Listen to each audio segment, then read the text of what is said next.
There is a place at the edge of the known world where the ground remembers how to grieve. The wolves call it the Cursed Lands, a stretch of cracked earth and hollow wind that sits at the border of the Northern Kingdom, like a scar that never faded.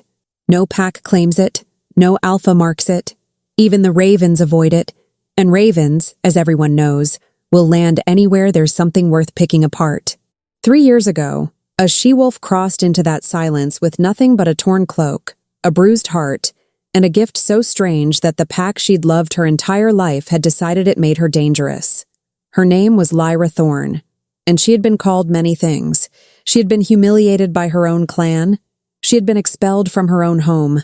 She had walked out of Silvermoon Pack in the gray light of dawn, through a crowd that parted for her the way crowds part for things they are afraid to touch. She had kept her chin up because she had nothing left but the shape of her dignity. She had not looked back. What she found in the Cursed Lands was not what she expected. She expected the world to finally forget her, that the Cursed Lands would finish what Silvermoon had started, erase her name, her history, everything they had once insisted on calling a defect. Instead, she found the Lumina. And then, slowly, impossibly, season by stubborn season, she found something she had stopped believing in entirely: home. But homes, she was about to learn, have a way of being discovered by people who think they own everything within their borders. And the Alpha King, who came to reclaim the Cursed Lands, had no idea that the dying territory he rode into carried such an obscure secret. Nor did he have the slightest clue that that fateful day would be only the first of many yet to come. If you love intense wolf stories with destiny and twists, go ahead and subscribe to the channel right now. We post videos every single day, so subscribe and turn on notifications so you don't miss any chapters. And how about we get to know each other better? I'm Maggie Reed, the author of these stories. And you? Drop a comment below with your name and what city you're watching from. The morning Cade Blackwood rode into the Cursed Lands, the sky was the particular shade of gray that suggests the universe is not in a good mood and would appreciate it if everyone kept their expectations low.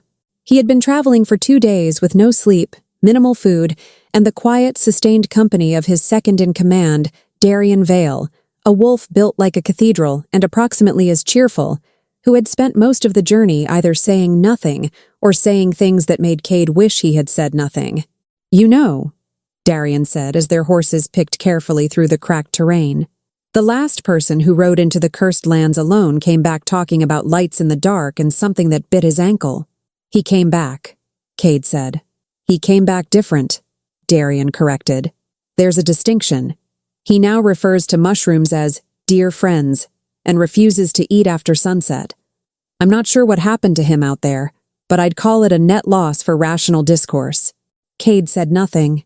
He kept his eyes on the landscape instead, reading it the way a king reads things, looking for information, for weakness, for truth hiding beneath the surface of what was visible.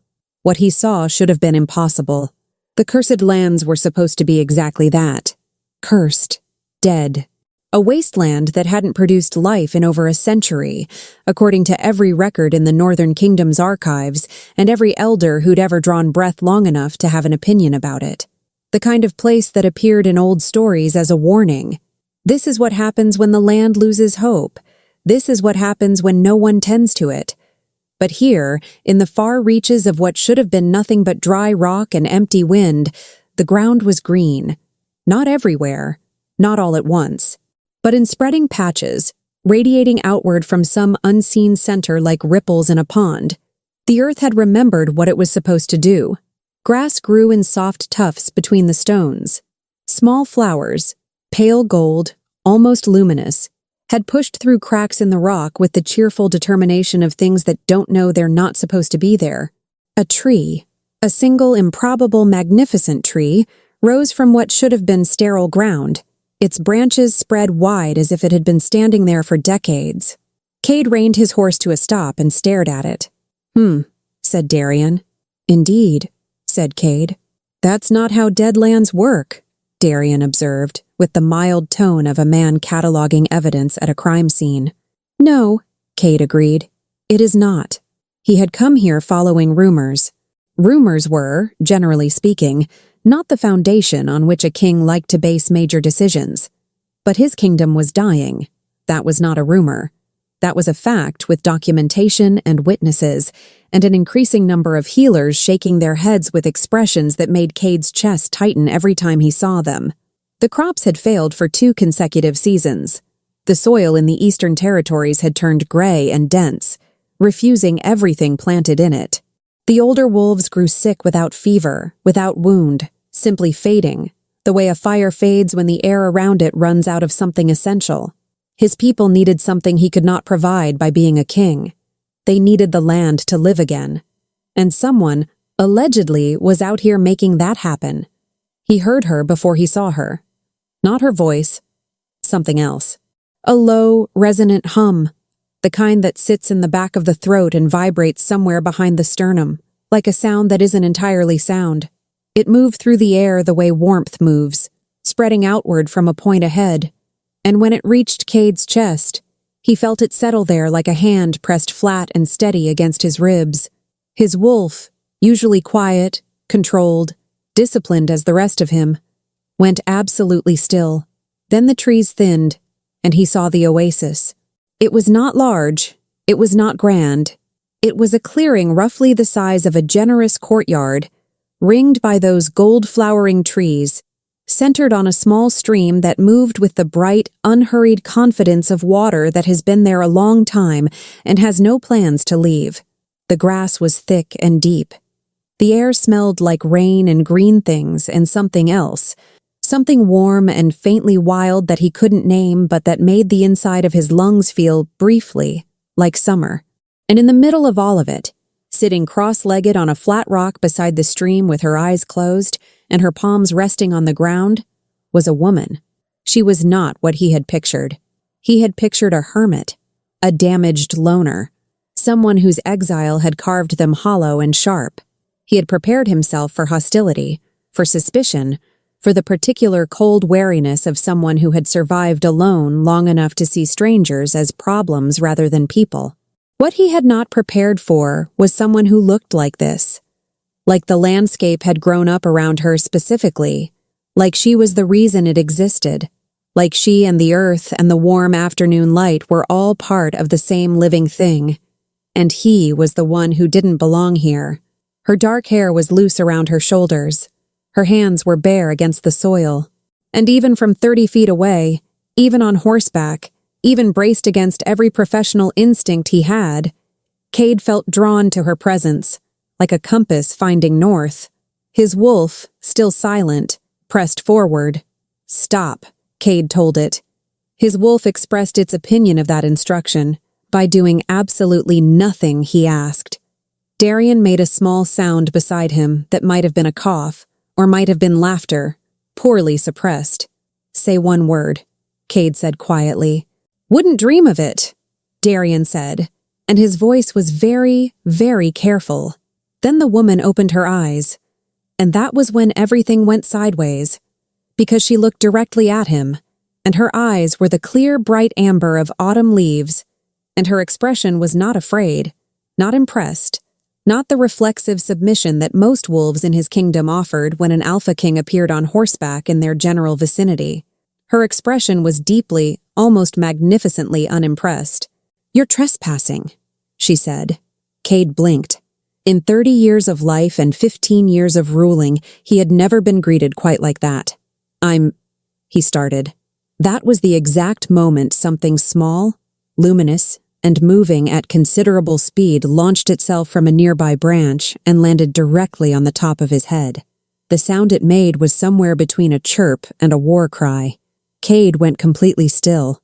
The small creature, roughly the size of a large potato, glowing faintly, and apparently furious, dug its tiny feet into his hair and made its displeasure known in a series of increasingly indignant sounds.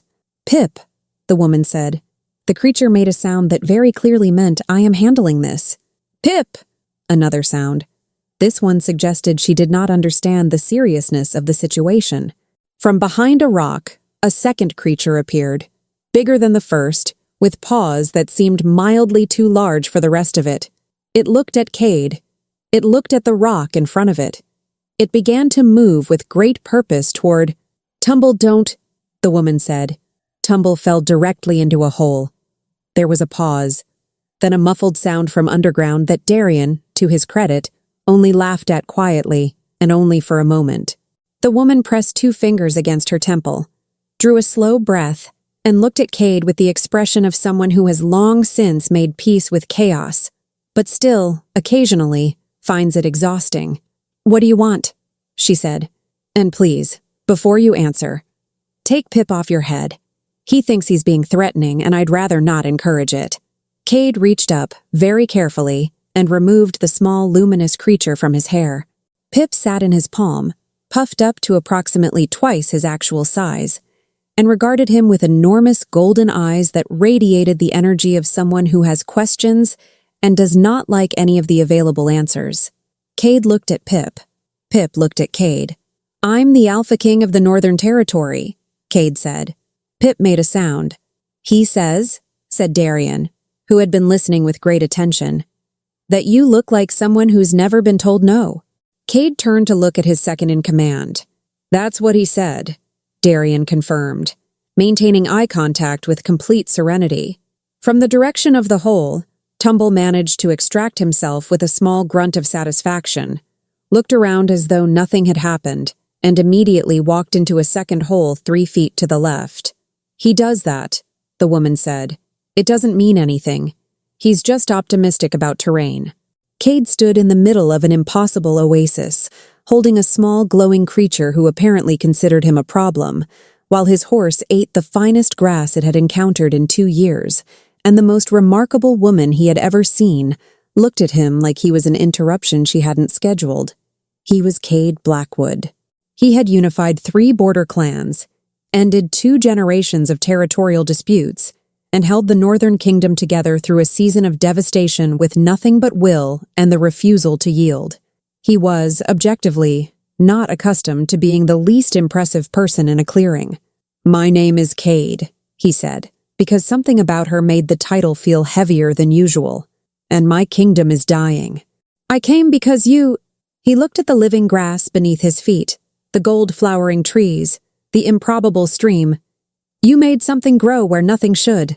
Her expression didn't shift, but something moved behind her amber eyes. Recognition, caution, something that was not quite fear and not quite welcome. "Lyra," she said after a moment. "My name is Lyra." Then, from somewhere deeper in the oasis, a small explosion of sparks lit up the afternoon air, followed by a sound of scattering feet and the distinct smell of scorched fabric. "Flick," Lyra said, turning her head. A distant, guilty silence. She turned back to Cade with the long-suffering composure of someone who has accepted, on a foundational level, that her life will always contain some quantity of minor disasters. "You'd better sit down," she said. "This is going to be a long conversation, and Pip is going to want to be involved in all of it," Pip chirped. "That means yes," Darien offered helpfully. Cade sat down on a rock that Tumble had just miraculously not fallen into. And something that had been wound tight inside his chest for 5 years, something that felt like the memory of warmth, shifted, almost imperceptibly, toward something that wasn't entirely cold. Nobody had ever given Cade Blackwood a list of rules before. Not to his face, not in this tone, not while a small, luminous creature sat on a nearby rock watching the whole interaction with the focused intensity of a very small, very invested judge. "Rule 1, Lyra said, standing with her arms crossed and the stream at her back. "Nobody gives orders here. Not to me, not to them."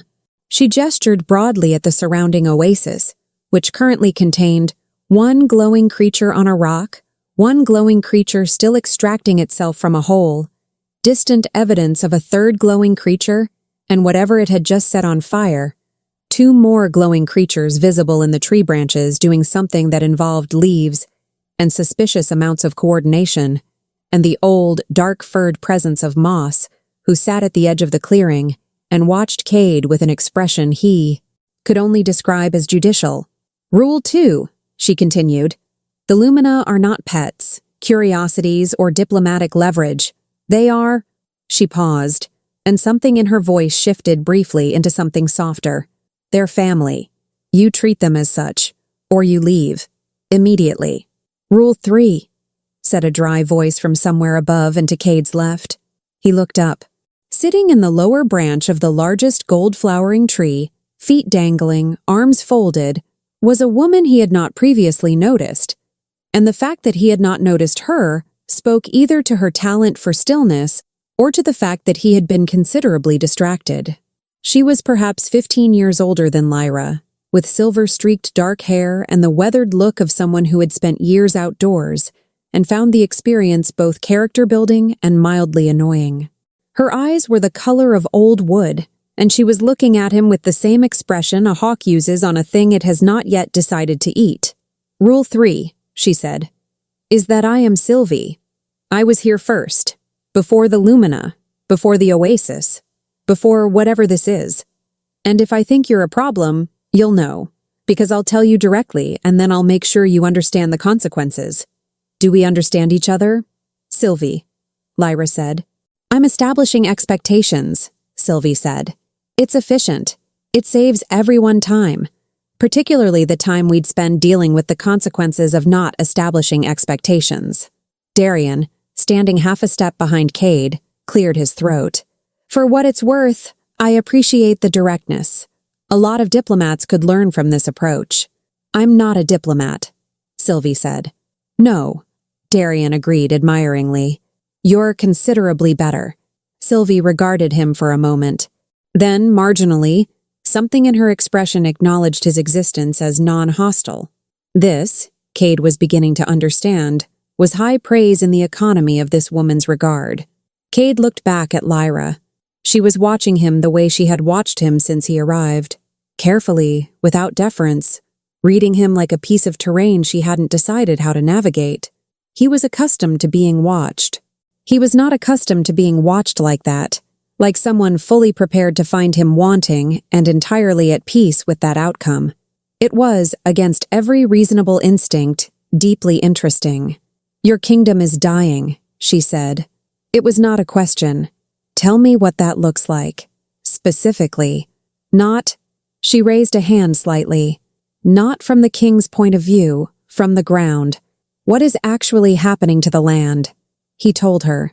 He told her about the gray soil and the failed harvests, about the crops that came up stunted and pale and wrong, about the way the older wolves described feeling something missing in the territory, a warmth in the ground that had always been there, as natural as the pull of the moon, that had one day simply stopped, about the filthoats, the pups born in the last 2 seasons, who came into the world smaller than they should be, who took longer to shift, who grew with difficulty even when fed well, as if the land itself wasn't supporting them the way it once had.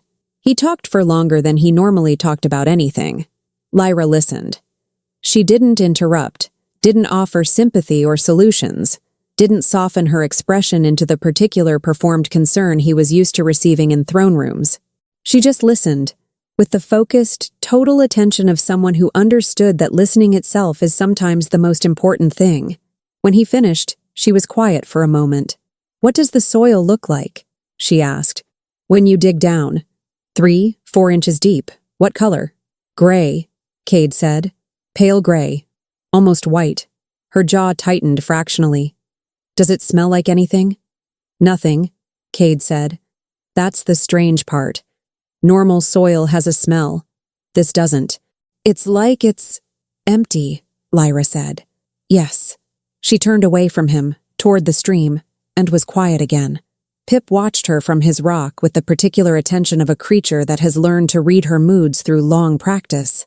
That's not a disease, she said, to no one in particular, or possibly to Pip, who chirped softly in response. That's not a blight, or a curse, or anything you can fix with a healer. She turned back, and her amber eyes were focused and clear. The land is forgetting how to be alive. She paused, searching for words. It's like a fire that's been smothered slowly. The wood's still there. The structure's still there. But the spark is gone. Can it be fixed? Cade asked. She didn't answer immediately, which he was beginning to recognize as more honest than an immediate yes. Maybe, she said. What I do here, she glanced at the ground beneath her feet. It's not something I fully understand. It's not a technique or a spell. It's more like, I can hear what the land is trying to do, and I help it remember. She said this plainly, with no performance, no mysticism, as if she were describing something as straightforward as fixing a fence. You heal the earth, Cade said. I keep it company, she corrected. There's a difference.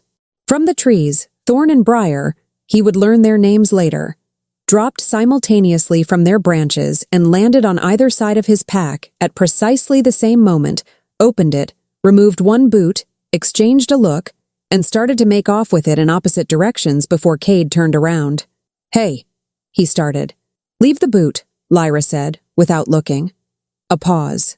The boot was set down, approximately 4 feet from where it started, in a position suggesting it had been relocated with great intention, and for unclear reasons.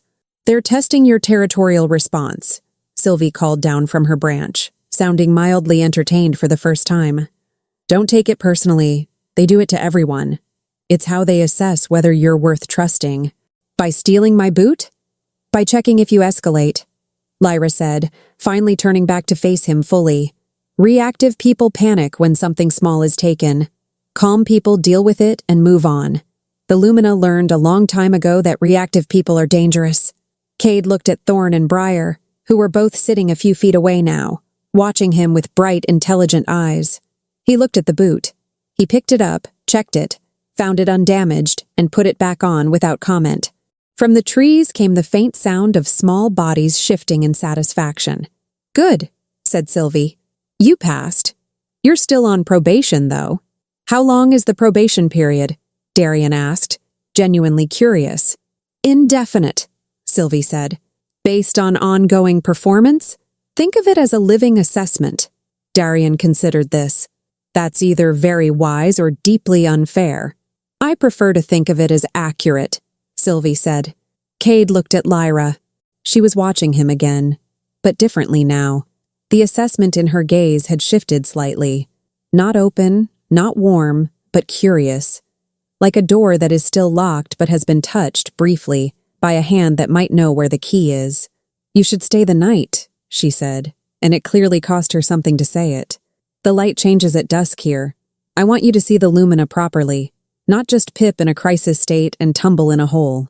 You should understand what you're asking me to save. I wasn't, Cade started. You're going to ask me to come to your kingdom, she said flatly.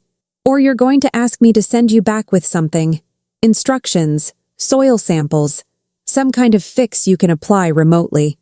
Whatever version of the request you've prepared, it involves me doing something with my gift for the benefit of your land. Her chin lifted slightly. I'd rather you understand exactly what that means before you ask. He was quiet for a moment. All right, he said. Something crossed her face. Brief, almost surprised. As if she had expected him to argue. Moss, Lyra said, and the old dark Lumina at the edge of the clearing, the one with the quiet, watchful eyes, turned his head toward her. She didn't say anything else. Something passed between them in the silence. Moss looked at Cade for a long, unhurried moment. Then he looked away, back at the edge of the trees. He hasn't decided yet, Lyra said. But he hasn't left. For Moss, that's nearly an endorsement. Cade glanced at the old Lumina, at the measured weight of his silence. I'll take it, Cade said. Sylvie made a sound in the tree above him that might have been the very distant, very dry cousin of approval.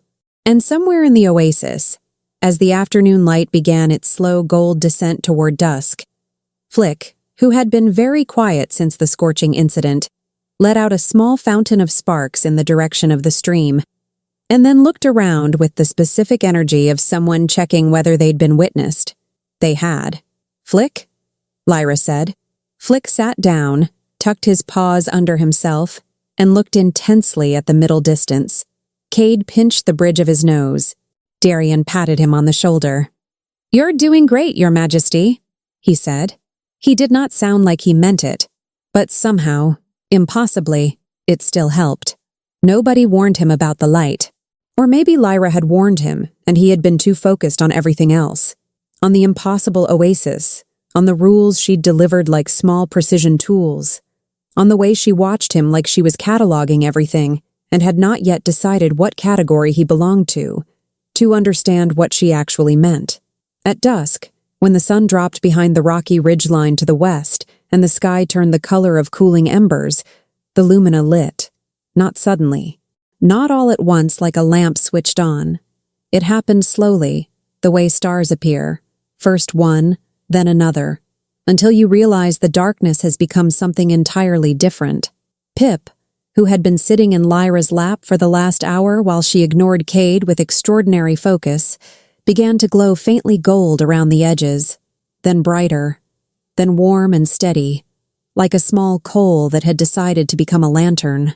Tumble, who had fallen into and extricated himself from 4 separate holes since Cade arrived, and was beginning to feel like a geological phenomenon rather than a creature, curled near the stream and lit like a pale moon reflection on water.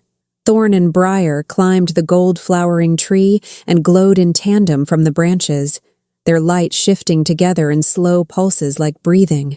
Flick, after considerable internal debate that played out visibly across his expressive face, lit up in the warm orange gold of a fire that has made peace with itself. Slow, controlled, almost elegant, except for the occasional involuntary spark that shot sideways when he blinked. And moss, at the edge of the clearing, glowed the quiet silver of late winter light. Still, contained, the kind of light that doesn't ask to be noticed, but which you cannot stop looking at once you have. Cade stood in the middle of it and forgot, for a moment, that he was a king. He forgot about the dying soil and the gray harvests and the slow, terrible weight of watching something he was responsible for fall apart while he was somewhere else doing something necessary. He forgot about the 5 years at the border clans, the endless cycle of diplomacy and discipline, the voice of his father saying a king does not leave a mission half-finished in a tone that had followed him across every mile he'd traveled without coming home. He stood in the glow of 6 small creatures and felt something in his chest unlock. Just slightly, like a window that had been painted shut for so long that even a crack of air felt extraordinary. "They're remarkable," he said, quietly. Not a strategic observation, just the truth. Lyra was sitting on her flat rock, Pip in her lap, and she was looking at him. He felt it before he turned. The quality of the silence changed when she was watching him seriously. Something in the air became more precise. When he turned, her amber eyes were direct in the lumina light. "They were dying when I found them," she said. "The land couldn't support them. There wasn't enough water, enough food. The older ones had already gone." A pause. "Moss nearly didn't make it. It took me 3 months to convince him to accept help. He doesn't trust easily," Cade said. "He trusted once," Lyra said. "It didn't go well, so now he watches and waits." Another pause, and then, so quietly, it might have been for herself rather than him. "I understand that." Something in the way she said it, not with anger or self-pity, but with the flat honesty of someone who has made peace with a hard fact, landed differently in his chest than anything else she'd said. "The Silver Moon Pack," he said, and immediately wished he hadn't, because her eyes sharpened. "You know where I'm from," she said. "I know you were exiled," he said carefully. "That's all I know. The rest was rumors," she said. "Reports?" he corrected. "I'm a king. People report things. What do the reports say?" Her voice was level, not upset, testing. He was beginning to understand the difference. He considered lying or softening it. He decided against both. "That you were called defective," he said. "That your gift, whatever it was considered a threat or an aberration. That the Silver Moon Alpha signed the exile on the recommendation of the Council of Elders." He paused. "They were wrong." "I know they were wrong," Lyra said, with a simplicity that was more devastating than anger would have been. "I've known that since about 6 weeks into my exile, when Pip was half the size he is now, and I'd just figured out that where I put my hands in the soil, things grew." She looked down at Pip, who had curled into a small glowing spiral in her lap and was making the low, warm sound that meant content. "I stopped needing them to know it after that." Behind her, Sylvie descended from the tree with the quiet efficiency of someone who has been listening to everything from the beginning and has decided to join the conversation at the exact moment she feels like it. "For what it's worth," Sylvie said, dropping lightly to the ground and settling on a nearby rock with her arms folded and her legs crossed. "I was there when she arrived. She looked like something the border dragged in." She glanced at Lyra. "That's not an insult. It's an accurate historical record." "Thank you, Sylvie," Lyra said. She walked in with torn boots and an expression that said she was waiting for the next bad thing to happen. Sylvie continued in the same dry, unhurried tone. "I was not especially optimistic about her survival prospects. I gave her 2 weeks." "Generous," Cade said. "I was in a charitable mood," Sylvie said. 3 years later, here we are. She proved me wrong, which I find irritating. And also I've become genuinely attached to her, which I find equally irritating but have decided to accept as one of the less avoidable inconveniences of care." Lyra had the particular expression of someone who has heard this framing before and doesn't know whether to be touched or exasperated, and has made peace with both sensations existing simultaneously. "You care about her," Cade said to Sylvie. "Obviously," Sylvie said. "I'm here, aren't I? In the middle of nowhere, surrounded by small, glowing disasters, arguing with a king at dusk." She met his eyes directly. "Which brings me to the part of this conversation you and I should have while Lyra is pretending not to listen." "I'm not pretending," Lyra said. "You're listening to every word while looking at Pip," Sylvie said. "That's the definition of pretending." She looked back at Cade. "She's going to want to help you. She's going to find reasons to do it even if she's afraid, because that's who she is. She finds the thing that needs her and she moves toward it, regardless of the cost to herself." Something in her tone shifted, just slightly. "I'm telling you this because the cost is real," Sylvie said. "What she does with the land, it takes something. I don't know exactly what. She doesn't talk about it. But I've seen her come back from a long session with the soil looking like she's given away something she can't entirely replace." The words dropped into the dusk air like stones into still water. Cade looked at Lyra. She had stopped pretending to look at Pip. She was looking at him now, directly, and her expression was the one he was beginning to dread. The one that didn't flinch, didn't apologize, but also didn't entirely hide the weight of what she was carrying. "It's fine," she said to Sylvie. "No," Sylvie said pleasantly. "It's not. But you're going to do it anyway, so the least the king can do is understand what it costs." Cade held Lyra's gaze in the soft gold glow of the lumina and felt something shift in him. The king who had arrived expecting to assess a resource, finding something considerably more complicated and considerably more important than he had planned for. "What does it cost?" he said, quietly, directly. The way Lyra spoke, without softening. She was quiet for a long moment. "Energy," she said finally. "Life, maybe. The healers I've seen couldn't tell me much, only that what moves through me when I work the land isn't the ordinary kind of thing." A slight pause. "I try to be careful with how much I do at once." "Do you succeed?" he asked, her amber eyes steady in the warm light. "Most days," she said. Moss, at the edge of the clearing, turned his silver gaze toward Cade and held it there. Cade had the distinct feeling of being measured and found, provisionally, not yet insufficient. It was, he decided, the most instructive experience he'd had in years. The thing about Cade Blackwood was that he was not supposed to stay past sunset. That had been the implicit agreement. See the lumina at dusk, have the conversation, come to whatever arrangement made sense, and return to his second-in-command and horses and the general business of being a king with a suffering kingdom who had things to attend to. He stayed. He stayed because by the time the conversation with Sylvie concluded and the dusk settled into full dark and the lumina glowed like 6 small decisions in the night, it was too dark to ride safely through unfamiliar terrain. That was the practical reason. The less practical reason, which he did not examine closely, was that leaving the Oasis felt suddenly like the wrong direction. Lyra showed no particular reaction to this development. She built a fire with the efficient calm of someone accustomed to providing for multiple others, fed the lumina with small portions of dried fruit, and something that looked like compressed grain and smelled faintly of flowers, and set out bedrolls with the same energy she had done everything else. Purposeful, unhurried, and completely indifferent to whether he was watching her. He was watching her. Darien, who had spent the evening alternating between genuine conversation with Sylvie and staring into the middle distance with an expression suggesting he was updating his entire understanding of the world, caught Cade watching and said nothing. He simply looked away and found something interesting to study in the opposite direction, which was the most effective possible commentary. Sylvie, at some point in the early night, fixed Cade with a direct stare across the fire. "So," she said, "Alpha King, 5 years away from your kingdom." "Yes," Cade said. "Unifying the border clans," Sylvie said, in the tone of a woman building toward a point from the outside in. "Yes. And your kingdom started dying while you were gone." "Yes. And you never came back to check on it." There was a pause.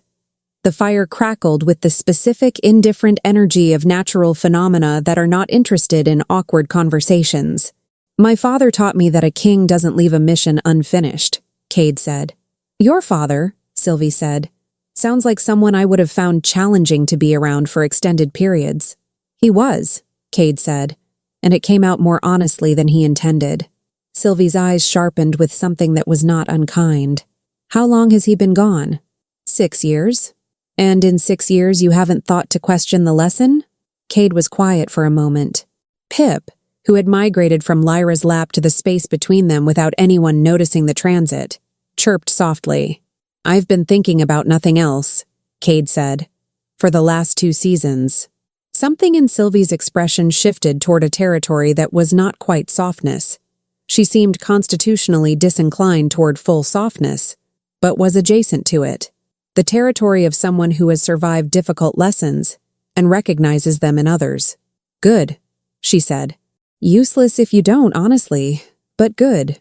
She gestured with her chin toward Lyra, who had moved to the far side of the clearing and was sitting with her hands in the soil in the quiet, focused way she apparently did at the end of each day. Not speaking, not watching, just maintaining some kind of contact with the earth that Cade couldn't fully see but could, strangely, feel at a low frequency behind his breastbone. She was expelled for having a gift her pack couldn't categorize. "You were shaped by a rule your father couldn't question. Between the two of you, you've been failed by systems that were supposed to support you. You're comparing our situations," Cade said. "I'm noting a pattern," Sylvie said. "What you do with the pattern is your business." She picked up a small stick and turned it between her fingers. "I'll tell you what I did with mine. I spent 4 years being furious. Then I spent 2 years being tired. Then I ended up here, in the most inconvenient possible location, watching small glowing creatures thrive because someone refused to leave them to die." She paused.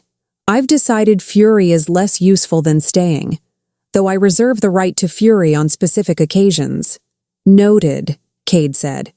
"The occasions are primarily when people treat Lyra as a resource rather than a person, when someone implies the Lumina are a curiosity rather than a family, and when breakfast is insufficient." She paused. "The last one is important. We eat well here.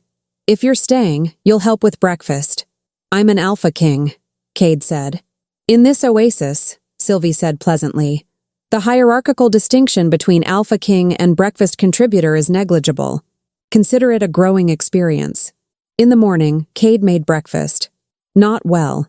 He had not made a fire for practical purposes in at least a decade, and his relationship with food preparation existed almost entirely in the theoretical. But he was, as Darien had always noted, the kind of person who tackled unknown tasks with a sort of grim, determined competence that eventually produced results through sheer refusal to fail. The results were eggs and dried meat and flatbread that was slightly too dark on one side. Tumble ate his portion immediately, and with great enthusiasm, fell into the ash pit trying to investigate the fire, was extracted by Briar, circled the fire 3 times, and sat down with the expression of someone who has had a fine morning. Flick ate carefully, his sparks low and controlled, until the last bite, at which point excitement apparently overcame discipline, and a small burst lit the flatbread on the serving stone briefly on fire. "Flick," Lyra said. Flick looked at the small fire, looked at Lyra, extinguished it with his paw with the practiced motion of someone who has cleaned up this specific category of accident many times. "Almost," Lyra said. Flick straightened with dignity.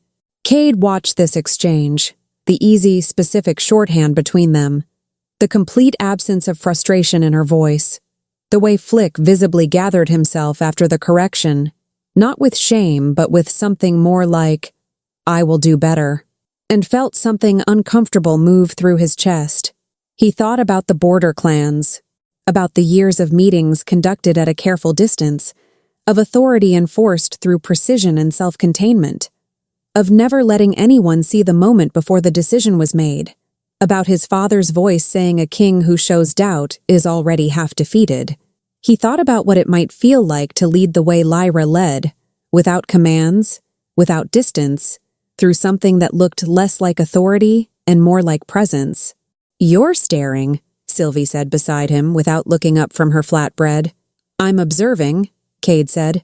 "The distinction is thinner than you think," Sylvie said. "Also, your flatbread is better than you think. Don't tell anyone I said that. I have a reputation to maintain." Lyra caught his eye across the fire. Something passed between them. Brief, unnameable. The specific electricity of two people who are beginning to understand that the other one is more than they expected. She looked away first, but the corner of her mouth had moved just slightly in a direction that was not quite a smile and was entirely too interesting. Cade looked down at his flatbread. "Well," said the part of him that had been a king for 15 years. "Yes," said the part of him that was, underneath everything, still just Cade. She agreed to come with him on the third day. Not immediately. Not without conditions. Lyra's conditions were, Cade was learning, as precise and non-negotiable as property lines, delivered in the same quiet, matter-of-fact tone she used for everything, which made them somehow more absolute than if she had shouted them. The Lumina came, all 6. Non-negotiable, condition 1. Sylvie came. Also non-negotiable, condition 2, delivered with the additional information that Sylvie had agreed to come on her own terms, had expressed these terms to Cade directly in a separate conversation involving significantly more eye contact than most people maintained when speaking to him, and had concluded by saying, "I'll be watching the situation. Consider me an ongoing audit." "An audit," Darien had repeated when Cade relayed this. "Her word," Cade confirmed. "I like her," Darien said. "She's terrifying, but in an organized way. That's the best kind of terrifying." Condition 3 was the one that took Cade the longest to answer. "If the Lumina show distress at any point in your kingdom, I leave. All of us leave. Immediately, without argument. Whatever state your land is in at that point is the state it stays in." He had wanted to push back on it. The king in him had a reflexive response to conditions that limited his options, to any arrangement in which he was not in the position of final authority. He didn't push back on it. "Agreed," he said. She had studied him for a long moment after that, the way she had studied him from the very beginning, reading the surface for what lay beneath, deciding whether what she found there was worth proceeding with. "All right," she said. "All right. Not wonderful, or I'm glad. Or this is the beginning of something remarkable. Just all right." With the specific inflection of someone who has learned not to invest in possibilities until they've proven themselves actual. He understood that, he realized, more than he expected to. The journey from the Cursed Lands to the northern edge of his kingdom took 3 days. 3 days during which Cade learned more about the world, or rather, about himself in the world, than he had in the previous 5 years of unifying border clans and embodying the principles his father had instilled with such relentless precision. He learned it in small moments, accumulated observations. He learned it the first morning, when Tumble, who had been placed in a padded saddlebag for travel and had accepted this arrangement with stoic dignity for approximately 40 minutes before engineering an escape of unclear methodology, ended up perched on the front of Cade's saddle, looking at the landscape with the expression of a creature that has achieved its goal and has no regrets. He hadn't moved him. He wasn't sure why. Lyra, riding beside him, had glanced over and said nothing. But that corner of her mouth had moved again. He learned it in the conversations that happened at night, around fire, when the lumina glowed and the darkness was wide, and the careful professional distance he maintained with most people became difficult to sustain because Lyra did not perform distance. She was simply present or absent. When she was present, she was there. Engaged, specific, speaking and listening with the same quality of attention she gave the soil. She asked him about the border clans, not about the politics or the outcomes, about the people, what they were like, what had surprised him, what he'd learned, if he was being honest, and he found himself answering honestly. I expected them to resent centralization, he said, on the second night, with Pip asleep between them and the fire burning low, and Sylvie and Darien engaged in a conversation at the other side of camp that had been going for 2 hours and showed no signs of concluding. The smaller clans especially, they'd been independent for generations. I thought the resistance would be the hard part. It wasn't? Lyra asked. The hard part was realizing they didn't need to be managed, he said. They needed someone to stop interfering. The structures they had, the ways they governed themselves, settled disputes, made decisions, mostly worked. They just needed protection and acknowledgement, not control. Lyra was quiet for a moment. The fire popped softly. That sounds like something it was difficult to learn, she said. It took about 3 years, he said, which is approximately how long I should have taken to notice it and didn't. What were you doing instead? Being in charge, he said, with a dryness he rarely allowed himself. She laughed. It was the first time he had heard her laugh. Fully, openly, the kind that surprised you as it happened. It was short, and then she pressed her lips together as if she was recalling it. But the warmth of it stayed in the air. Something happened to his chest when she laughed. He decided not to examine it closely. He examined it closely anyway, and arrived at no conclusions he was prepared to act on yet, so he filed it and moved on. Sylvie told me about your father, Lyra said, a moment later. He waited. I'm not going to tell you he was wrong about everything, she said. I don't know enough. But the version of leadership he taught you? The distance, the certainty, the never showing doubt. She paused, and when she continued, her voice was careful, specific. That's not weakness prevented. That's connection, refused. The words landed in his chest and stayed there. I know that now, he said. I know you do, she said. I'm just... A slight pause, saying it out loud, because it took me a long time to understand that the things I was taught about myself weren't accurate either. And sometimes it helps to have someone say the corrected version clearly. He looked at her across the small fire, in the gold glow of sleeping lumina, and thought about all the ways in which she should have been broken by what had been done to her and wasn't. Not healed over broken, not performing health broken, but genuinely and structurally unbroken, as if the exile and the loss and the years alone had been, improbably, exactly what she needed to become the thing she was now. Lyra, he said. Don't, she said gently but firmly. Whatever you're about to say, I can hear what category it's in. Don't say it yet. He stopped. She looked at the fire. Give me time, she said. Not because I don't... She stopped, recalibrated. Just because I need to be sure that what I'm hearing is real and not what I want it to be. All right, he said. She looked up at that, sharply. Something moved in her amber eyes. You used my word, she said. It's a good word, he said. Efficient. Precise. The corner of her mouth. Again. You're learning, she said. I'm trying, he said. And for the first time in a very long time, Cade Blackwood felt like trying might be enough. 3 days later, they stood at the edge of the eastern fields. The journey had been quiet. Not awkward, but full, as if everything that needed saying had been said, and what remained was the work itself. The first time Lyra put her hands in the soil of Cade's kingdom, she went very still. It was early morning, in the eastern fields. What used to be the eastern fields, which were now a pale, smooth stretch of gray-white ground that looked less like farmland and more like the memory of farmland, the kind of landscape that makes you feel, instinctively, that something important has been taken from it. She had crouched at the edge of the field while Cade stood a careful few steps back, and the lumina clustered close, tighter than usual, their glow low and steady, as if they were conserving energy or preparing for something.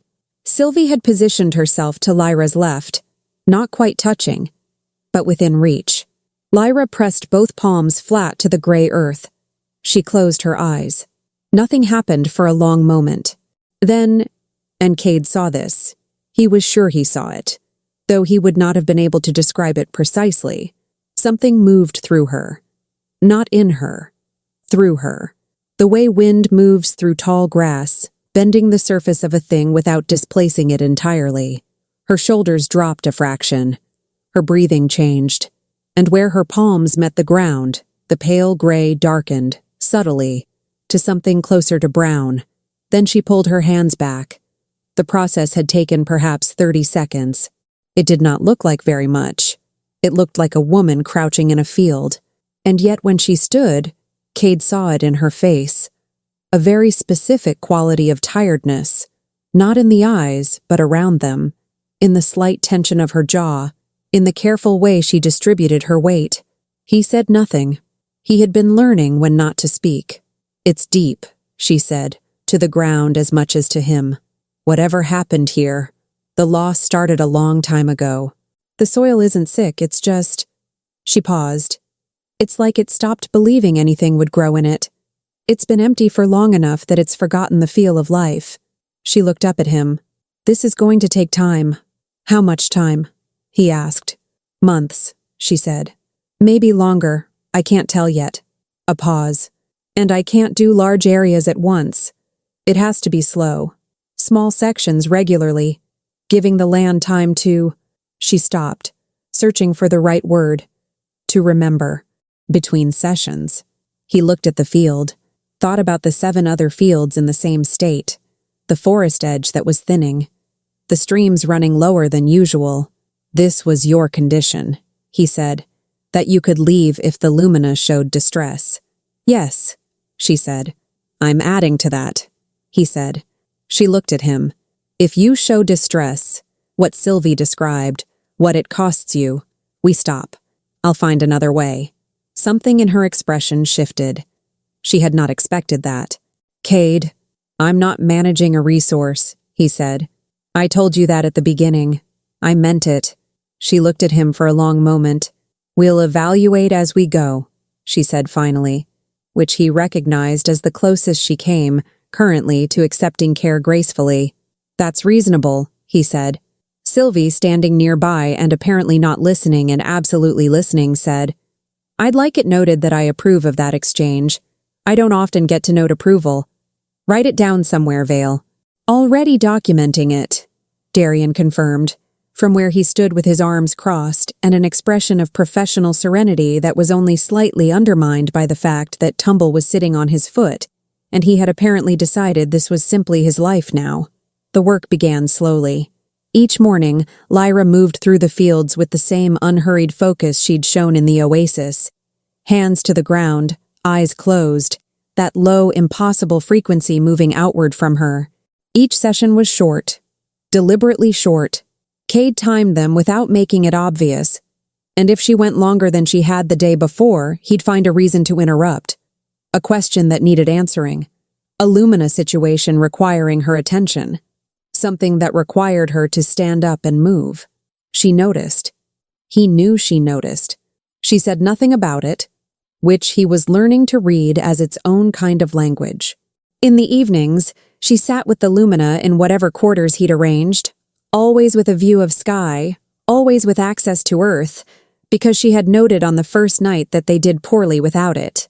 And Pip glowed in her lap, and Tumble investigated every available surface, and Flick made small sparks at moths that were attracted to his light, and Moss observed everything with silver eyes.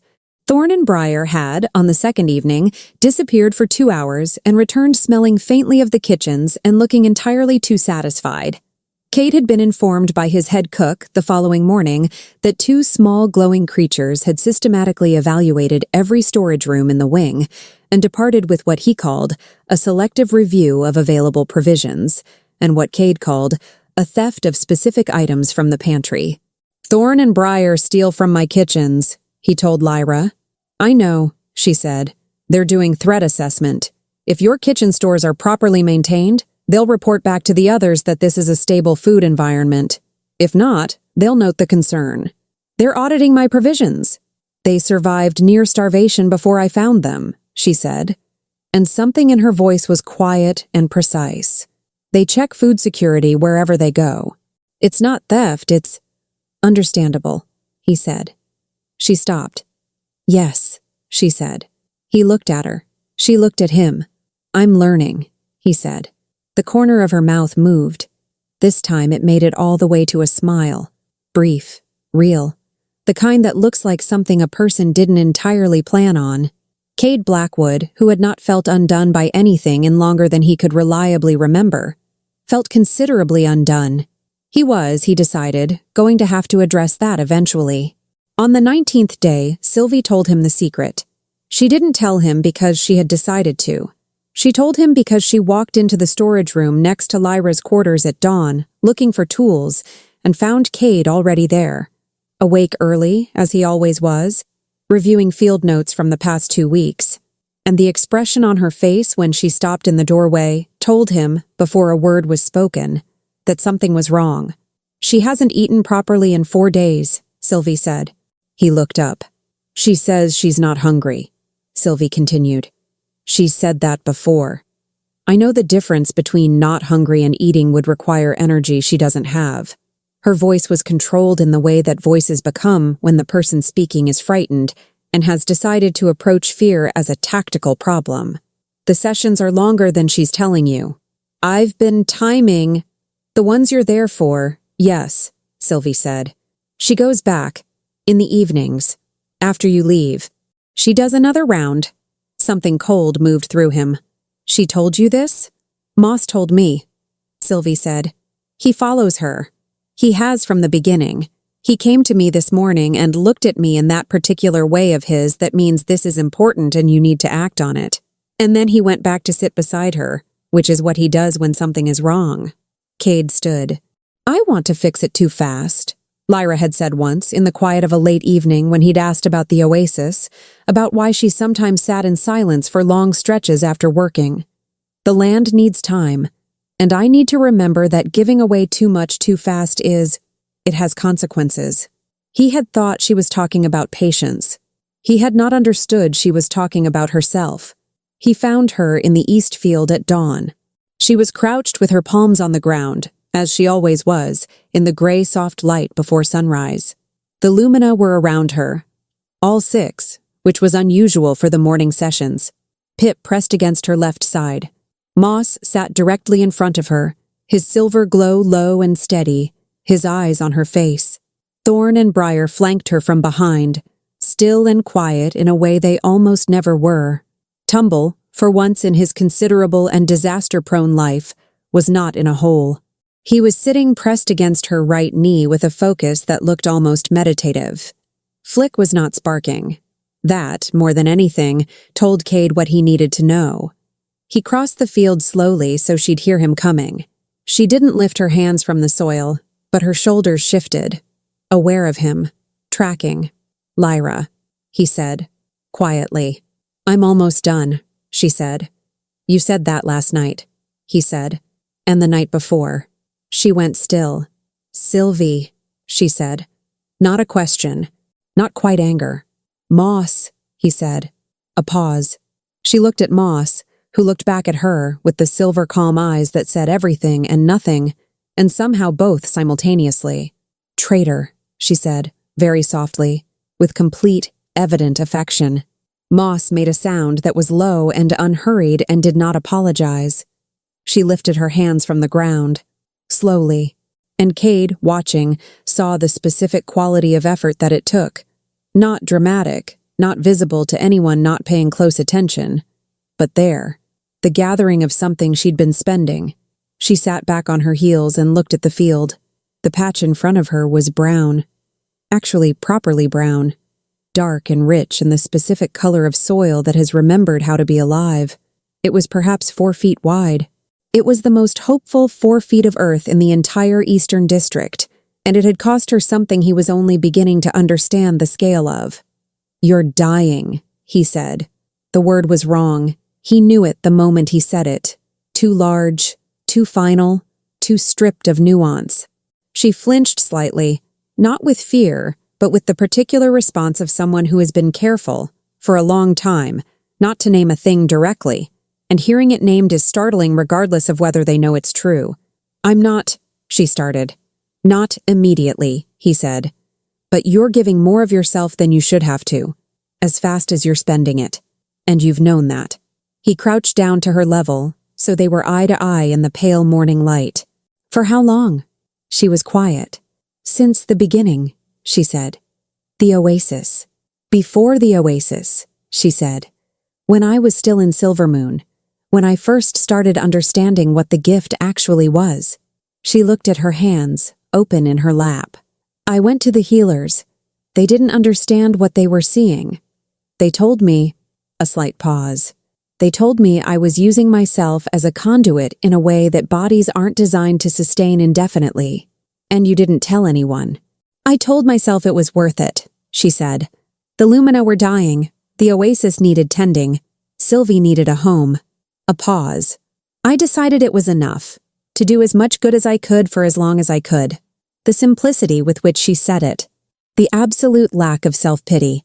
The matter-of-fact quality of someone who had made peace, quietly and entirely alone, with a decision that should not have been made alone.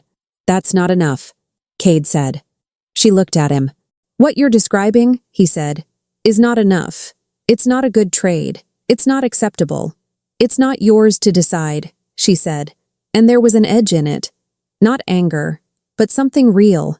The edge of someone defending a decision they've held for years against a person who's arrived very recently with the authority of someone who's been there the whole time.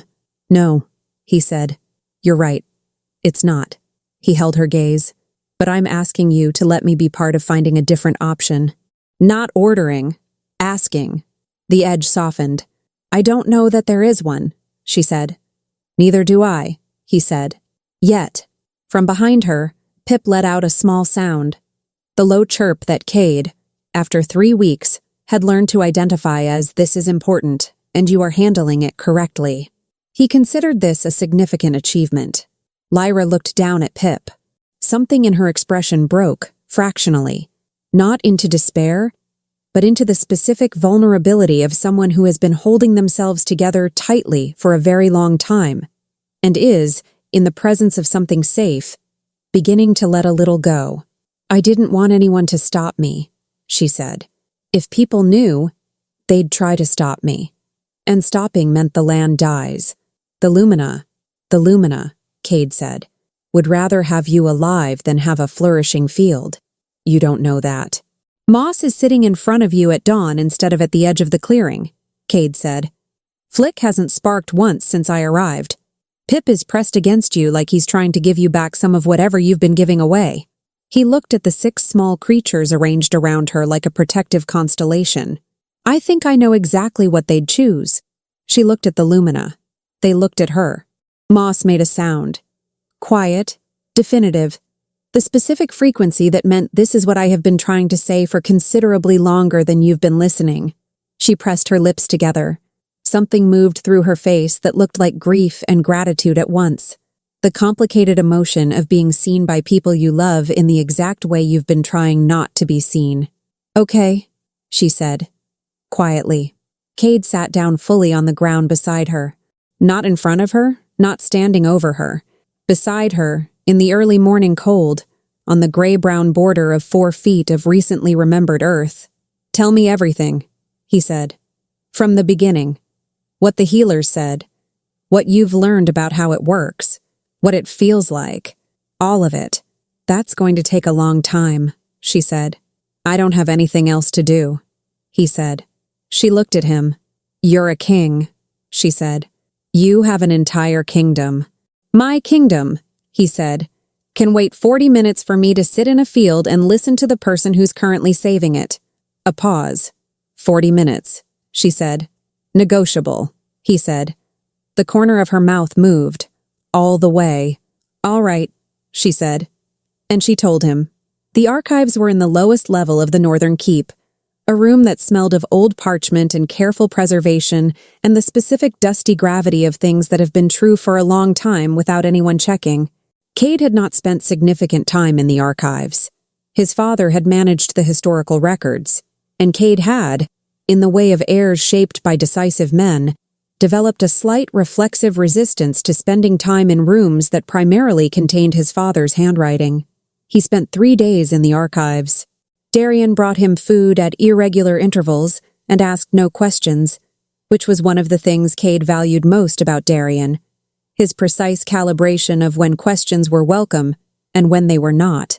Sylvie came on the second day, sat down across from him at the reading table without invitation, and began reading a different section of the same century of records with the focused efficiency of someone who has decided to help and considers asking for permission a waste of time. You could have just asked, Cade said. You would have said it wasn't necessary, Sylvie said without looking up. I'd have come anyway. This saves a conversational step. They found it on the third day. It was not in the historical records. It was in the older ones. The texts that predated his father, predated his grandfather, predated the formal structures of the Northern Kingdom entirely. The ones written in the older script that required a translation key and patience, and the willingness to follow half-legible sentences through unfamiliar syntax. Sylvie found the first reference. Cade found the explanation. The Vitara, the text called them. In the old language, the word meant something closer to living anchor than any single modern term. Wolves born with the ability to translate their own vital energy into the restoration of land, to act as a bridge between a living body and dying earth, pouring something fundamental of themselves into the soil's memory. The Vitara does not diminish the land, the text read. The land, once awakened, sustains itself. The cost is in the awakening, and the cost is absolute if the Vitara works alone. Cade read that sentence 3 times. Then he read the next one. The Vitara was never meant to work alone. The old law requires a bound witness, one who receives nothing from the restoration and gives nothing to the land, but whose presence anchors the Vitara to the living world, preventing the full transfer of vital energy. Without the bound witness, the Vitara gives until there is nothing left to give. Sylvie was very quiet. She's been doing this alone, Cade said. For 3 years, Sylvie said. Her voice was controlled in the way that voices become when the person speaking is furious and has nowhere to direct the fury usefully. The Silver Moon healers would have known this, Cade said, if they'd looked far enough. They didn't look, Sylvie said, because they'd already decided she was defective. Looking would have meant reconsidering. People rarely do that once they've made up their minds. He kept reading. The bound witness need not be a mate, need not be kin, need only be present, physically present in contact, during the restoration work. One hand on the Vitara, one hand on the earth. The triangle closes and the Vitara is protected. He looked at his own hand. He thought about every morning session he'd timed from a careful distance, meaning to protect her privacy, giving her space, maintaining the careful, respectful remove he'd been taught was appropriate, all while she poured herself into the soil without the anchor the old law said she needed. She doesn't know this, he said. She might know pieces, Sylvie said. The healers told her she was spending herself. They may not have known why or what prevented it. She paused. Or they knew and didn't tell her, because a Vitara with a bound witness is a Vitara who stays. One without is a problem that resolves itself eventually. The fury in Sylvie's voice was the careful, precise kind, not hot, not impulsive, but cold and specific and permanent. I'm going to need to tell her this, Cade said. Yes, Sylvie said. She may not want. She'll want the truth, Sylvie said firmly. She has always wanted the truth. It's everything else she's careful about. She paused. Tell her, then let her decide. He found Lyra in her quarters, sitting with Moss in the early evening quiet, both of them apparently engaged in the particular companionable silence of two people who have spent enough time together that words are optional. Pip was on the windowsill, watching the last light. Tumble had found a corner to investigate and had, as of approximately 20 minutes ago, based on the sound, investigated his way into it and become temporarily stuck. Thorn and Briar were in the kitchen again. Flick had lit a candle with one precise spark and then settled into the warm circle of it with an expression of professional satisfaction. Cade sat down across from Lyra and put the translated text on the table between them. He waited while she read. He watched her face as she read. The still attention, the slight tightening at the eyes, the small, almost imperceptible shift as she arrived at the part about working alone, and then the longer stillness when she reached the bound witness. When she looked up, her amber eyes were clear and unreadable, and full of something large that she was holding very steadily. 3 years, she said. Yes, he said. A pause. I didn't know, she said. Not this specifically. I know. Sylvie? She helped me find it, he said. She's in the corridor currently pretending she doesn't care how this conversation goes, while absolutely caring how this conversation goes. Something moved through Lyra's expression. She's going to be insufferable about this. She's going to be correct about this, Cade said, which is arguably worse. A breath. Something that might have been a laugh, or might have been something else. The close neighbor of a laugh that means I have been holding this for a long time. The bound witness, she said. It says present and in contact. During the work. Yes. That's... whoever it is, they'd be there every time. For every session. She looked at the text. That's not a small thing to ask of someone. No, he said. It isn't. He let the silence sit. She looked at him over the text. The particular reading someone quality of her gaze, the thing that had been the first thing he noticed, that she looked at a person the way she looked at the land, directly and without performance. Cade, she said. I'm not asking, he said. Not yet. I'm telling you what I found, and I'm telling you that whatever you decide, whoever you choose to ask, or whether you decide the terms aren't ones you want, I will find another way to save this kingdom. One that doesn't cost you your life. He paused. But I want you to have all of it. The full picture. The option that was kept from you. She was quiet for a long time. Moss made a small sound. The specific one that meant this person is telling the truth, and you should listen. I trust Moss's judgment more than almost anyone's, Lyra said quietly. I know, Cade said.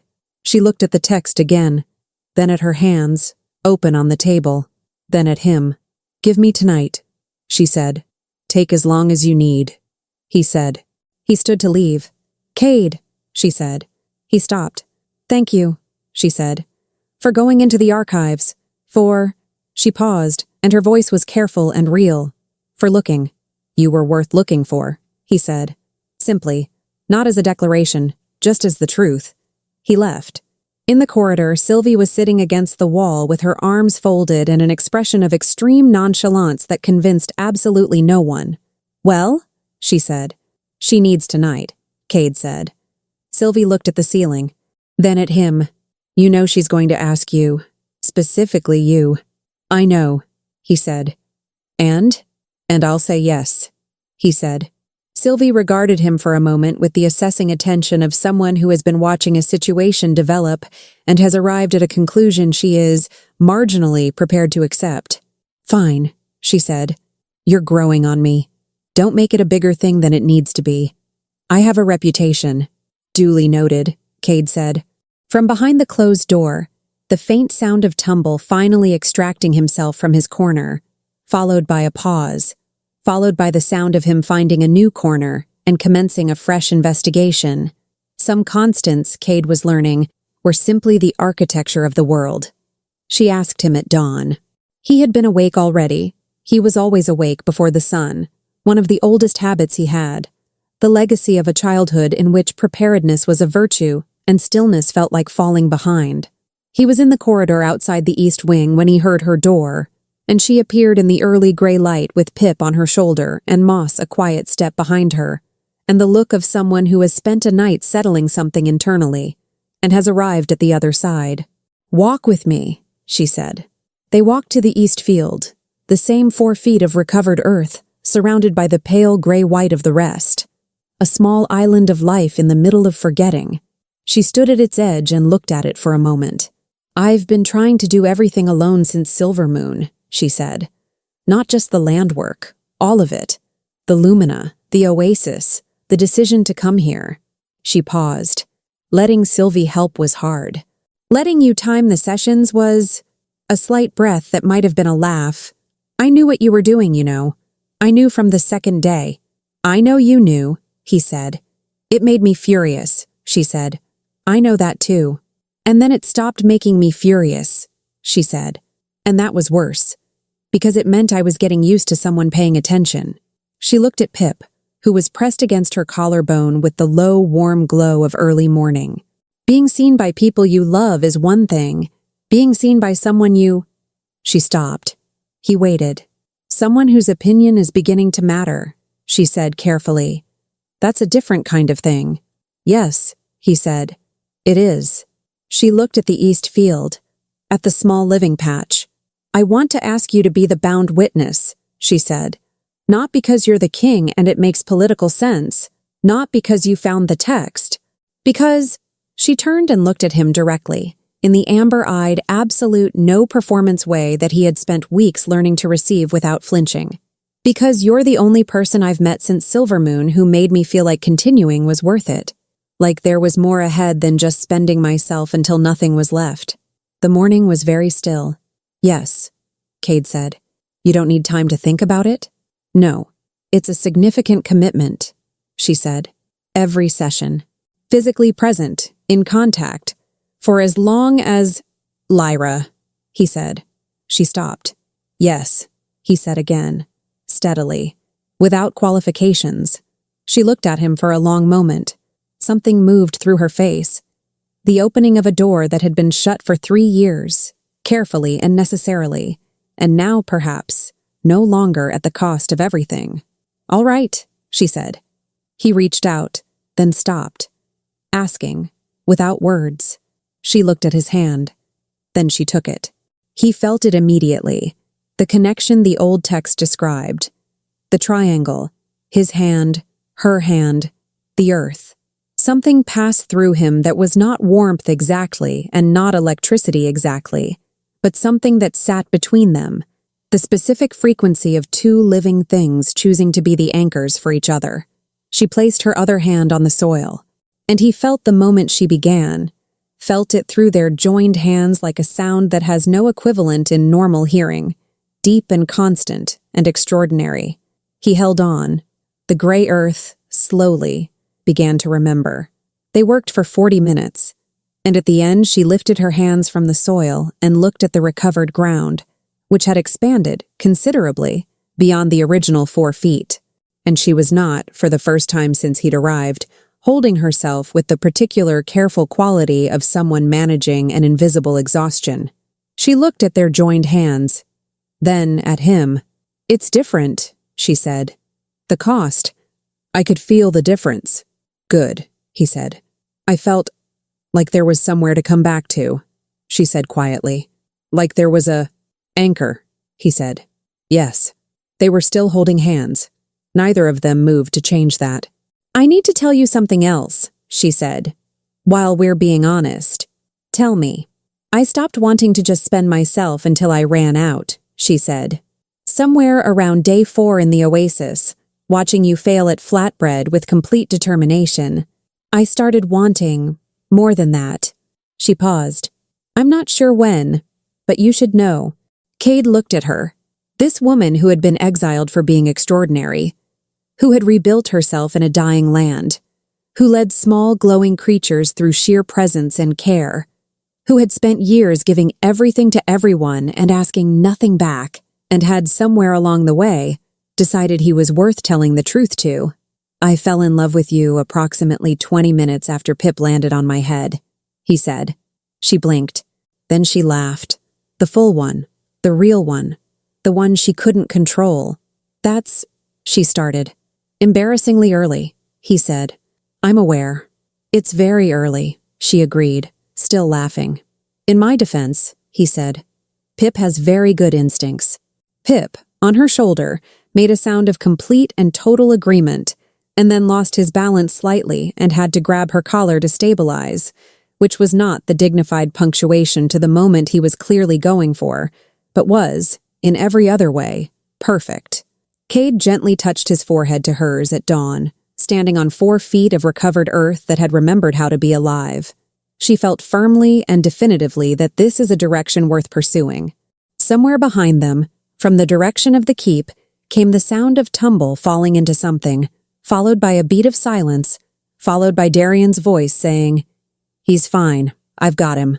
And then, after a pause, I'm choosing not to look in the direction of the field for the next few minutes. Wise, said Sylvie's voice, from slightly further away. Thank you, Darien said. Don't make it a habit, Sylvie said. Wisdom from me is rationed. Lyra pulled back from the kiss and pressed her forehead briefly to Cade's shoulder.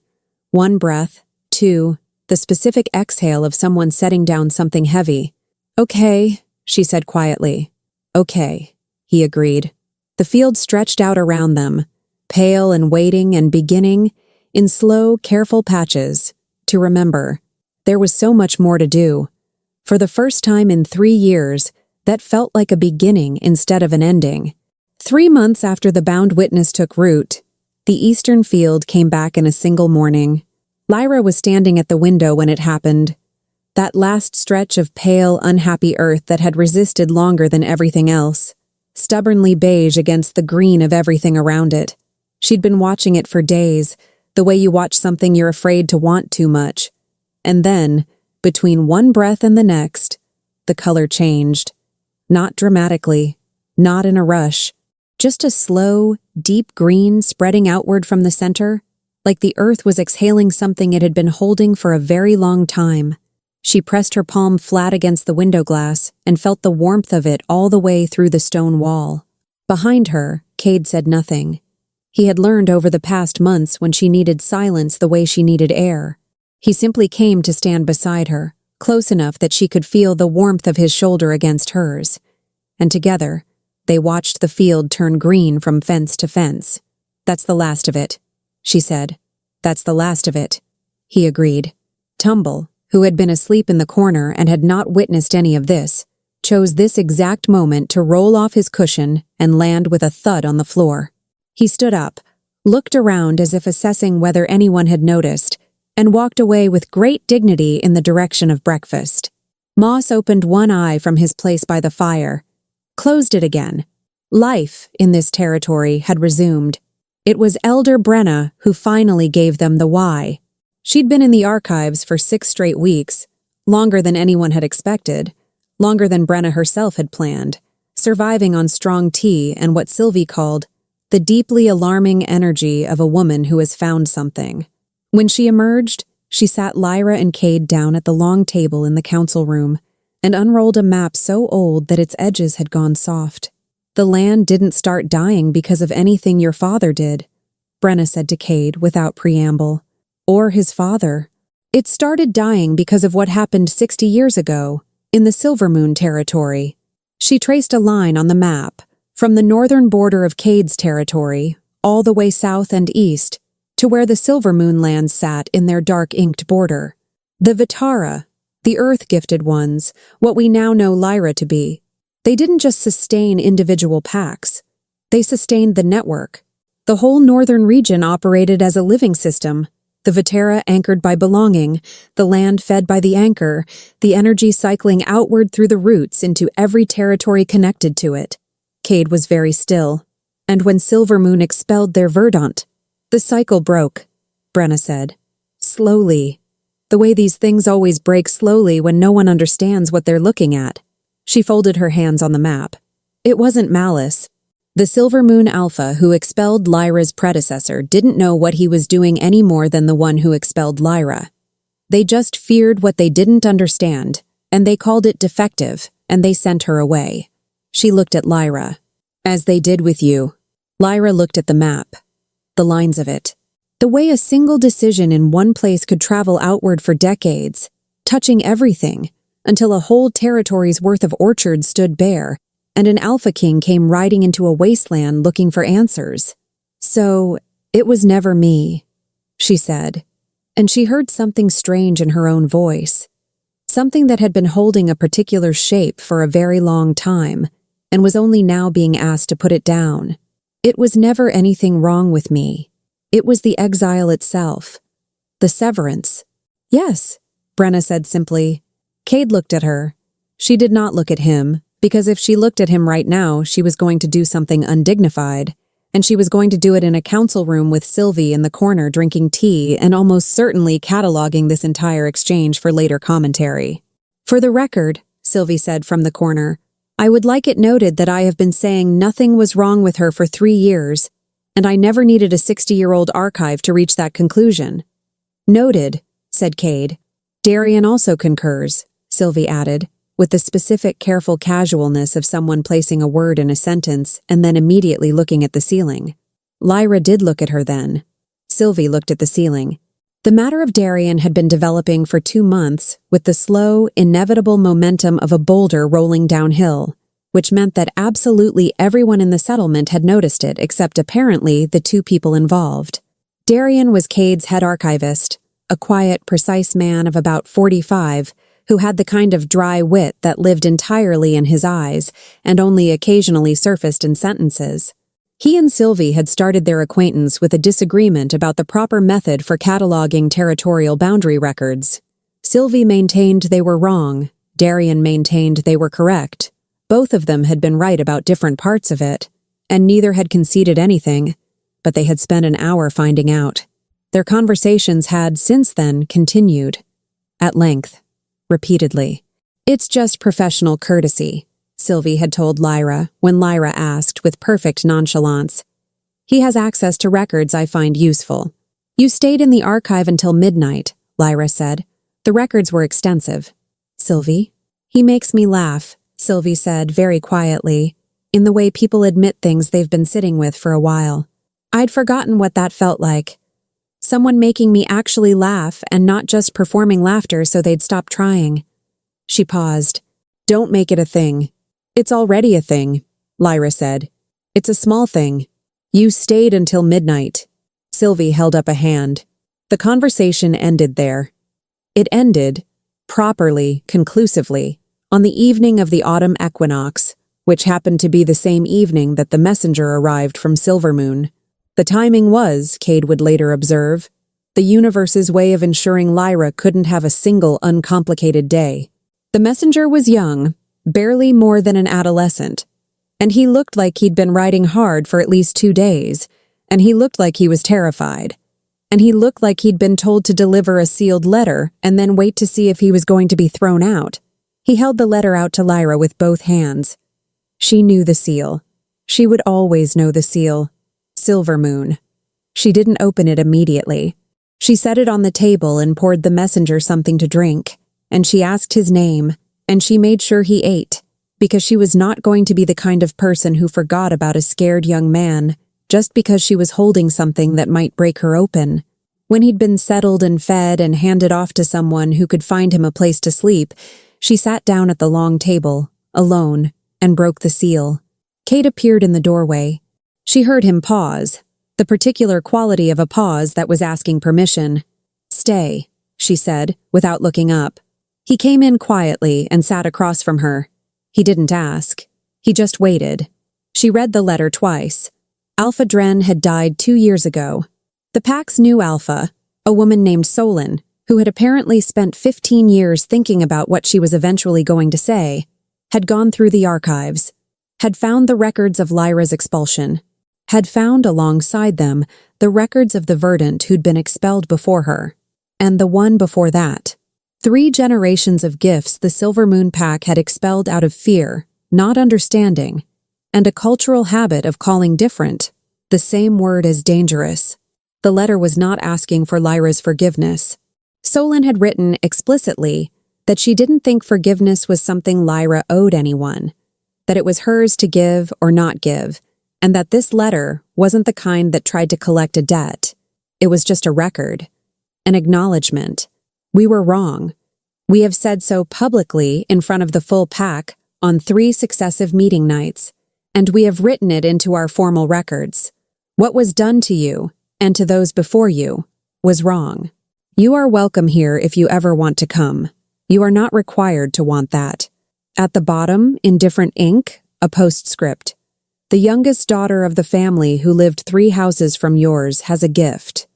Plants grow faster where she walks. We are not afraid of her. We wanted you to know. Lyra set the letter down. She was quiet for a long time. You don't have to respond to it, Cade said. I know, she said. You don't have to forgive anyone. I know that too. She looked at the letter. She looked at the seal of a place she'd grown up in and been cast out of and grieved and eventually stopped grieving, or had told herself she'd stopped grieving because grief is easier when you call it by a different name. I think, she said slowly, that I want to write back, not to forgive, just to close it, to say, I know, and I'm not coming back, and I hope the girl with the gift is given what I wasn't. She looked up at him. Does that make sense? Yes, he said.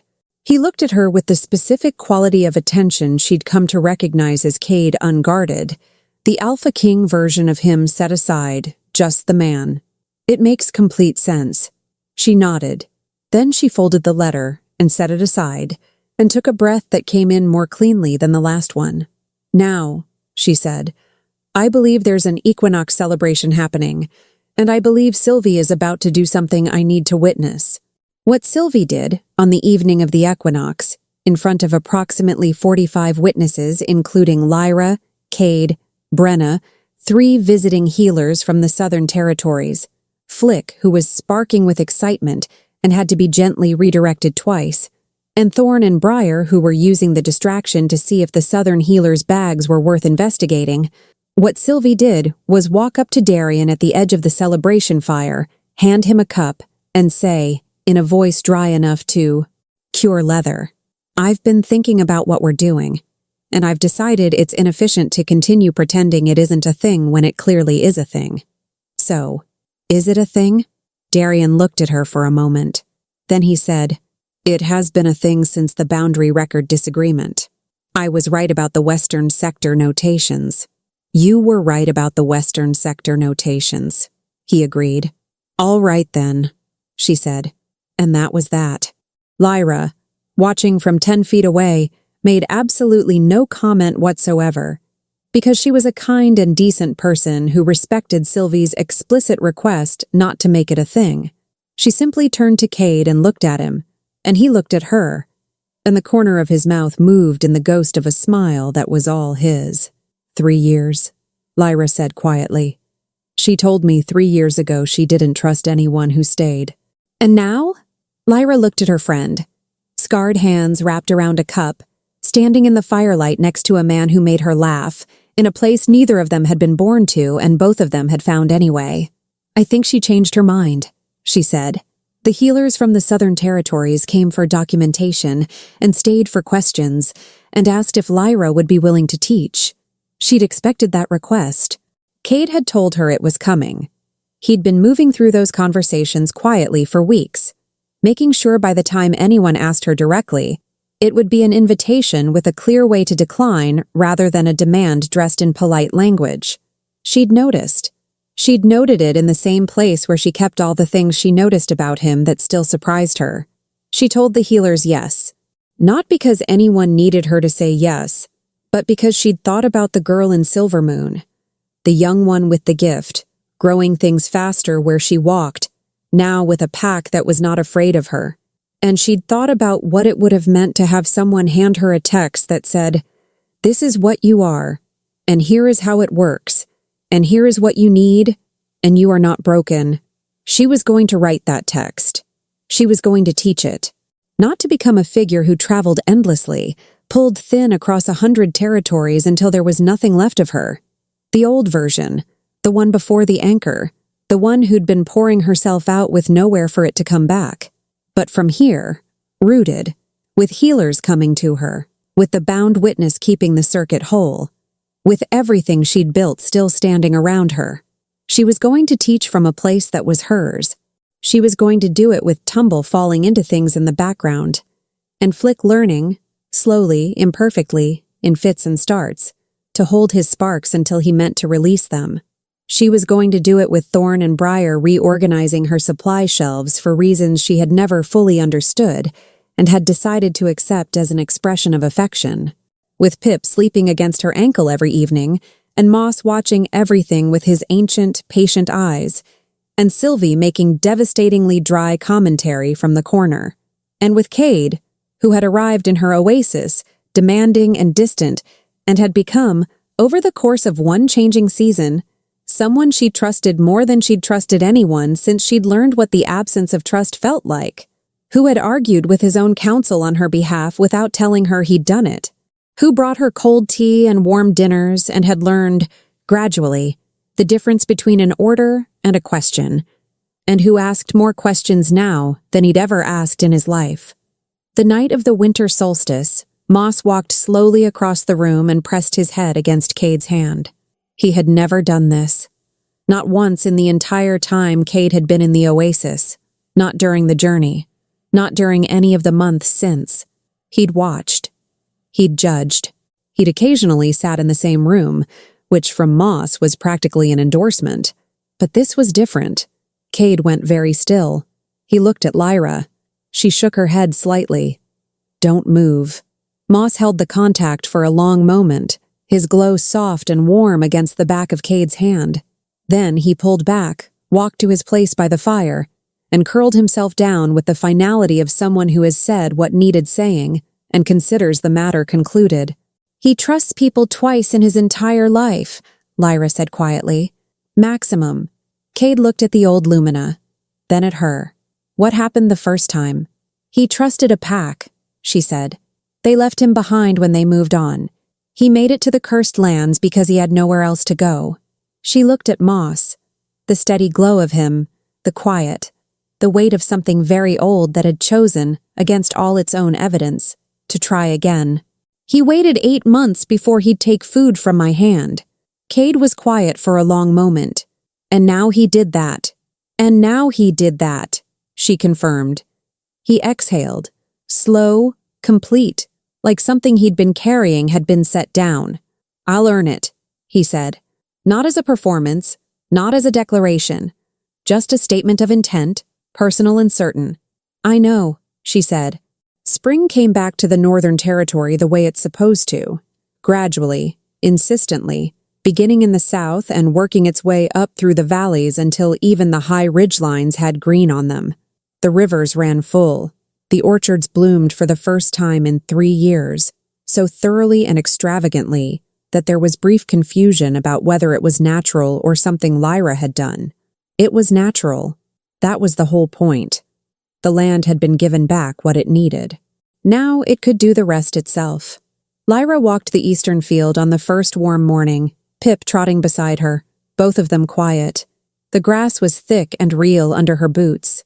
The soil spoke back when she touched it. Not desperately, not pulling at her the way it once had, just steady and alive and satisfied, the way a living thing sounds when it's being what it's supposed to be. She felt none of the hollow, drained exhaustion that had followed her through 3 years of giving without return. She felt full, which was something she had forgotten the texture of and was still, daily, slightly surprised by. She crouched down and pressed her palm flat against the earth. Not to give, just to feel. It pulsed back, warm and even, like a heartbeat. Behind her, she heard footsteps. Cade, not trying to be quiet, the way he'd stopped trying to be quiet around her because he'd learned she found it easier when she knew where he was. He came and crouched down beside her, not quite touching her, looking at the field. "Green from fence to fence," he said. "Green from fence to fence," she confirmed. A pause. The sound of morning birds beginning somewhere in the tree line. The distant, very distinct crash of Tumble finding something to fall into, and then silence, which meant he was satisfied with his landing. Lyra. She looked at him. He was looking back at her with that specific quality of attention. The one that wasn't the king, wasn't the authority, wasn't the careful, managed competence of a man who'd been taught that distance was safety. Just Cade, the man who'd shown up in her oasis with acclaim on his tongue and uncertainty in his eyes, and had, over the course of one very complicated year, put down almost every defense he'd ever built. "I know I arrived here telling you this land belonged to my lineage," he said. "I want to be on record that I was wrong about that." She raised an eyebrow. "This land is yours," he said. "It's ours. All of us. The Pack, the Lumina, you, me. But what you built here, what you gave it, that can't be owned. It can only be part of. And I'm grateful to be part of it." He paused. "I'm grateful to be part of you." Lyra looked at him for a long moment. Then she said, "Cade, that was almost a speech. I've been working on it for a week," he admitted. "It showed. Was it too much?" She took his hand, the one that Moss had pressed his head against on the solstice, the one that had learned over months of practice how to hold things without gripping, and she laced her fingers through his and looked back at the field. "No," she said. "It was exactly enough. The documentation of the Vitara gift, the terra vinculum, the conditions of the anchor, the history of what happened when verdants were expelled and what it cost the land they'd sustained, was completed over the course of that spring by Lyra and Brenna together, with contributions from the Southern Healers, and, unexpectedly, from a long letter from Alpha Solon of Silvermoon, who had found additional records in her own archives. Lyra wrote the section on what the gift felt like from the inside herself. She wrote it plainly, without softening it, the joy of it and the cost of it, and the particular loneliness of being different and not knowing why. She wrote what it felt like to pour into the land without an anchor, and what it felt like after. She wrote, "If you are reading this and you recognize yourself in it, you are not broken. You are not defective. You are not wrong. You are a Vitara, and this is what you need, and here is how to ask for it." She signed her name to it, Lyra Thorne, Vitara of the Northern Territory, Keeper of the Bound Witness, pack-bonded, land-rooted, and, for the first time in longer than she could cleanly remember, entirely, solidly, unambiguously home. That evening, Cade gathered his senior council. Not the old council, the new one. The one that had been carefully rebuilt over the past months with people who had shown they could think past what they'd always been taught. And he addressed something he'd been postponing. "My father taught me that distance is protection," he said. "That a king who feels too much for his people loses the ability to govern them clearly. I believed this for 30 years. I governed from that principle, and I was absent from this territory for 5 of those years. And while I was absent, the land died." He looked at each of them in turn. "That principle was wrong. The record will reflect that it was wrong, and that it caused harm, and that this council is committed to governing differently, closer, present, in service of the people rather than the idea of the people." He paused. "That reform starts with what you make possible today and what you teach to whoever comes after you. I won't be here forever. The way we govern outlasts us. Make sure what outlasts us is worth keeping." Afterward, Sylvie, who had been present, which she absolutely was not supposed to be, and which no one had tried to prevent, because everyone had learned that preventing Sylvie from being where she intended to be was a project with very poor returns, said to Lyra, "I'll admit, the man has grown." "Considerably," Lyra agreed. "I still think the cape is ostentatious." Sylvie, "Just the embroidery. The rest of it is fine." She paused. "Fine." Late that night, when the settlement had gone quiet and the fire in the main room had burned down to its amber core, Lyra sat at the window looking out over the field, the green, impossible, entirely real field, with Pip asleep in her lap, Flick curled at her elbow with his sparks down to a faint, warm pulse, Moss a steady glow by the fire. Through the stone wall she could feel the land, steady, alive, cycling. Not pulling at her, not consuming, just present, the way a living thing is when everything it needs is in order. She thought about 3 years ago, arriving in a wasteland with a worn pack and the word defective still echoing somewhere inside her chest, She thought about the first time she'd pressed her palms against the cursed land's dead soil and felt something flicker back. Faint, tentative, like a thing that had almost given up deciding whether to try again. She had saved them. Pip and Tumble and Flick and Moss and the Chaos Twins and Sylvie, who had refused to let her die alone.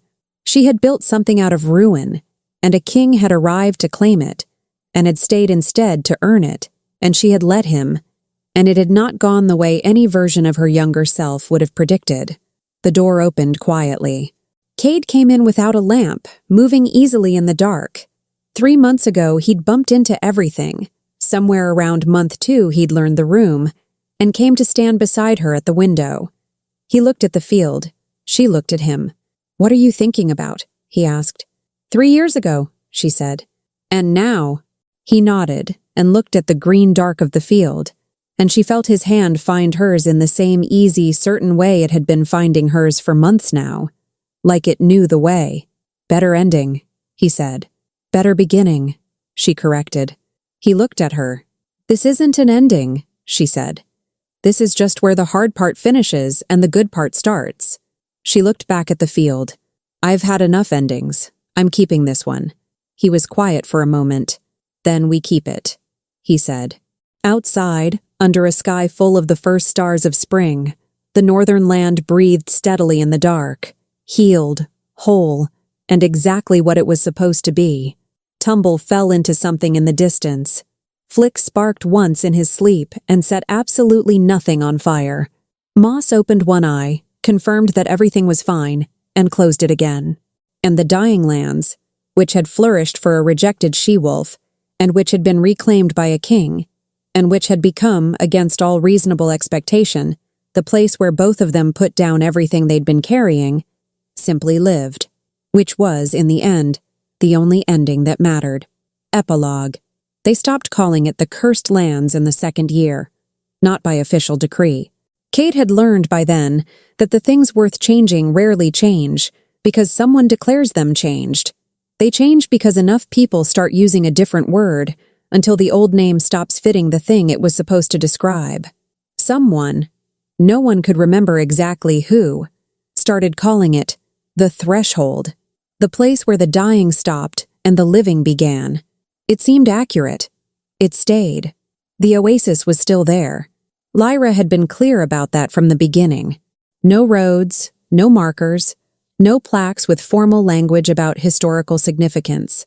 Just the flat rock beside the stream, the gold-flowering trees, and the water moving with the unhurried confidence of something that has been there a long time and has no intention of leaving. They went back twice a year, spring and autumn, just the two of them and the Lumina. Pip always ran ahead. Tumble always found the original hole and fell into it, every single time, with the energy of something experiencing genuine surprise. "He knows it's there," Lyra said, watching him extract himself on their 4th visit. "I believe," Cade said thoughtfully, "that he falls in on purpose, as a ritual, to honor continuity with the past." Lyra looked at Tumble, sitting in the sun with the contentment of a creature whose day had gone exactly as planned. "That is the most generous interpretation of Tumble's behavior I have ever heard," she said. "I'm working on charitable framing," Cade said.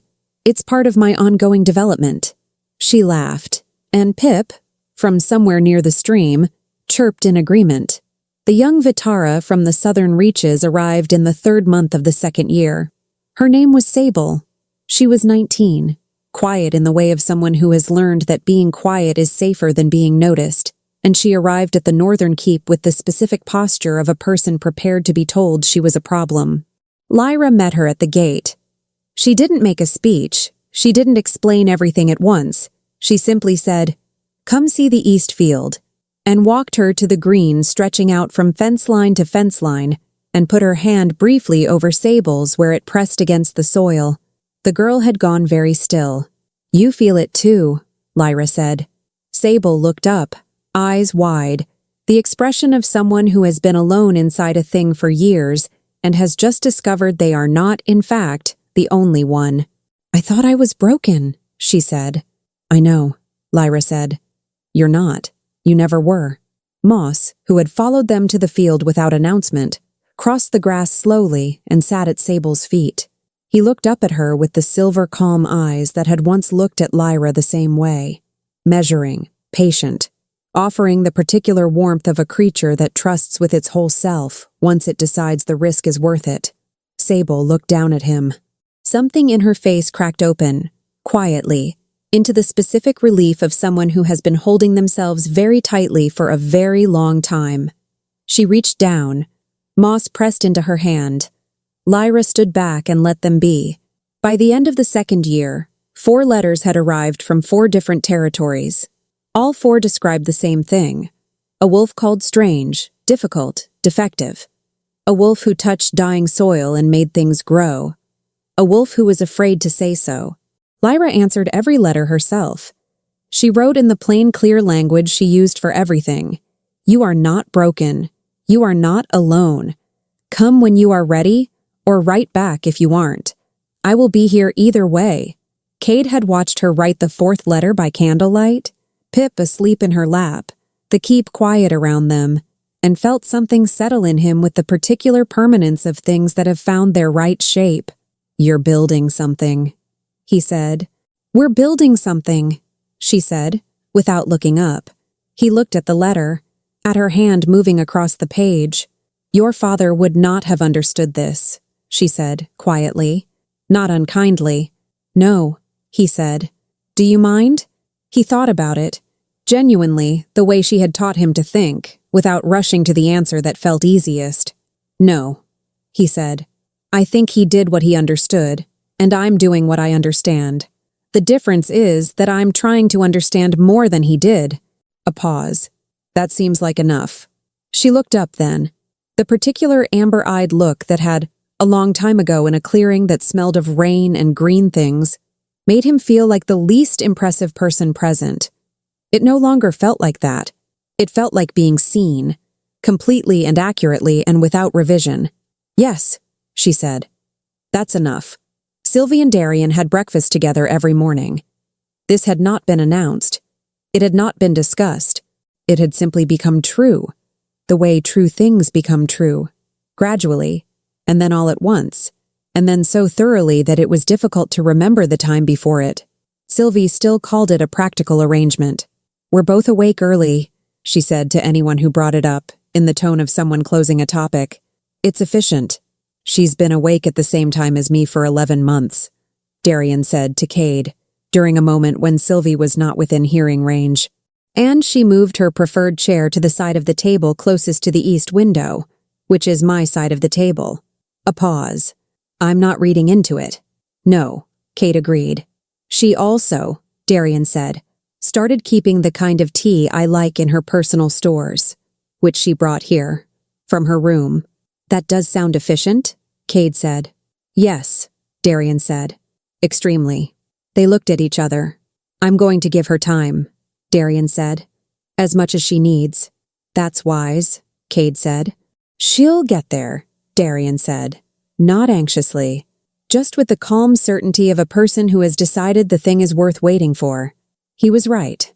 3 months later, on an ordinary evening when the keep was warm, and the lumina glowed in the windowsills, and Flick was running his evening spark practice with focused precision, Sylvie looked at Darien across the table and said, in the dry, matter-of-fact tone she used for everything, You're important to me. I thought you should know, since you've apparently been waiting for me to say it, and I've decided your patience deserves acknowledgement. Darien set down his tea. I know, he said. You're important to me, too. Good, Sylvie said. That's settled. She picked up her cup.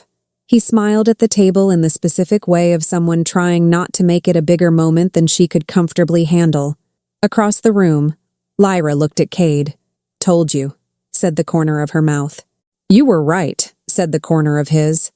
On the morning of the second spring, Lyra walked into the east field before dawn. Not for a session. Not to tend the vein network or measure the soil or check the recovery.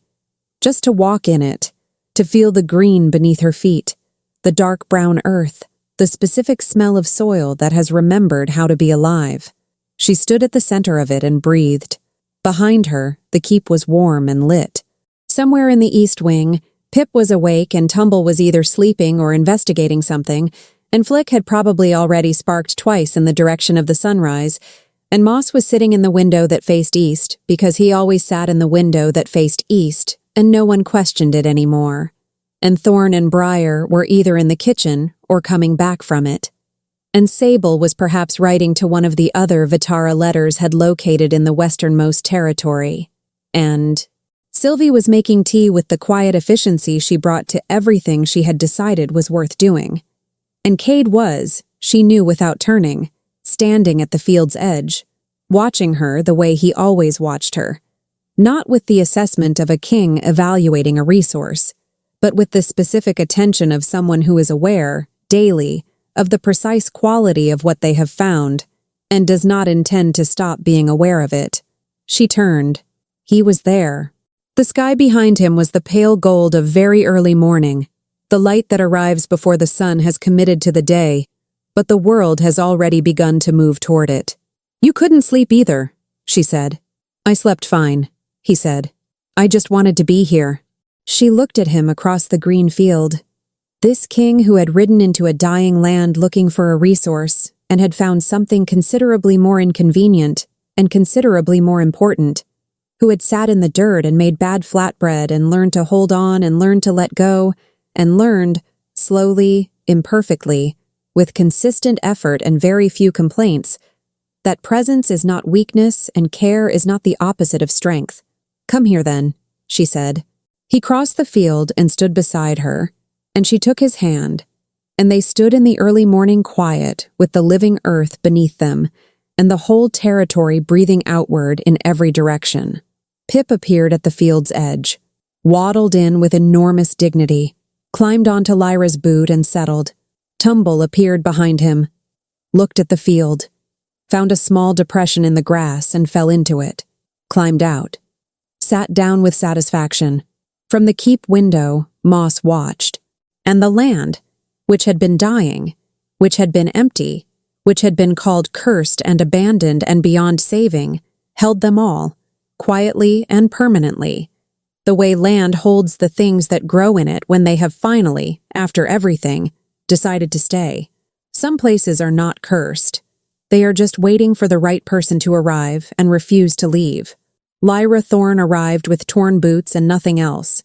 She left nothing behind that wasn't intentional, and everything she planted, in the soil, in the people, in the small glowing creatures who called her home, grew. It is still growing. It will not stop. The end. Writing about Lyra was writing about all the people who have ever been told that their gift was a flaw. Writing about Cade was writing about everyone who learned too late that distance isn't strength. It's just loneliness with better posture. And writing about Lumina? That was the easy part. Because we all have our own small, chaotic, luminous family. Those who fall into the same hole twice and show up anyway. Those who shine when they're excited and are slowly learning to control it. Those who say nothing for months and then rest their head on your hand at just the right moment. If this story touched you, really touched you, I already know something about you. You've been Lyra at least once. Maybe more than once. This one was for you. If you watched until the end, leave your code in the comments. The threshold found me too. I'll know exactly who you are. See you in the next video. With love, Maggie Reed.